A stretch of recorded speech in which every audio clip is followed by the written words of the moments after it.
Alrighty. Howdy, folks. I'm Cody with IronVerse Comics, doing another IronVerse Quickies. This time on Otis Stein. Yeah, look at that cover. We get a lot of cool covers in this series, and I really like ones that make a very direct and unique impression. Alrighty. Anywho, first off, a little context on this quickie. I've known the writer of this work for quite a bit. He's a nice fella, and he certainly has his priorities straight when it comes to comic creation. It also took me a little bit to get behind this, but am I glad I did? Well, in short, yes. Otis Stein #1 is a twisted romance tale covered in the corpse of a monster movie madness. The writing carries it along quite well, injecting personality and pacing that keeps you reading. The art style is unique and leaves quite an impression. It's very indie and very, very cool. It's a work you'll only find in indie, and that's really my favorite kind. The art comes off like a fever dream made manifest, and it helps sell this occult story of broken lives. We get a good setup with Otis and his wife down on their luck and watching their child slowly die.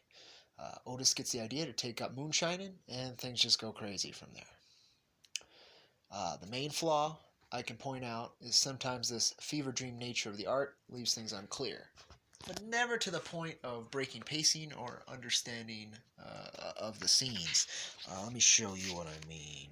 I guess it would be, I won't ruin nothing, so I don't want to go too far. Past that, though. Yeah, here we go. Like, here's him setting up the shine, the still. It's this right here. It's kind of, you know what he's doing? Right? You know what he's doing? He's setting it up. Cursing because he drops it, but then there's a snake in there. And then his hand's kind of all puffy and stuff. So was he bit by the snake or not? But he just keeps going. Just keeps going, right? So that's one of the things I'm a little unsure.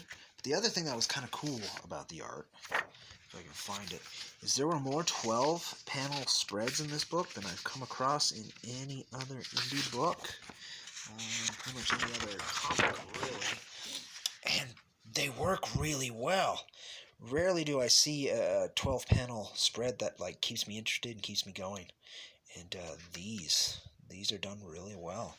I really like this artist's style. It leaves an impression. It's very, very, very unique. Yeah, so what I'd say is this is certainly worth a pickup.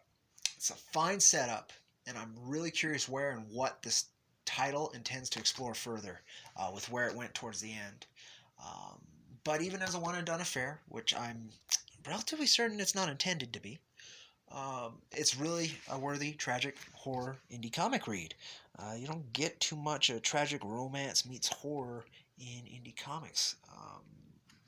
So I'm stoked to see more of it, more of this style, and definitely check it out from Skinny Comics, issue #1, Otis Stein. Yeah. So I'm Cody with IronVerse Comics, and I'll catch you on that rusty IronVerse Comics trail. And keep supporting indie. Thank you so much.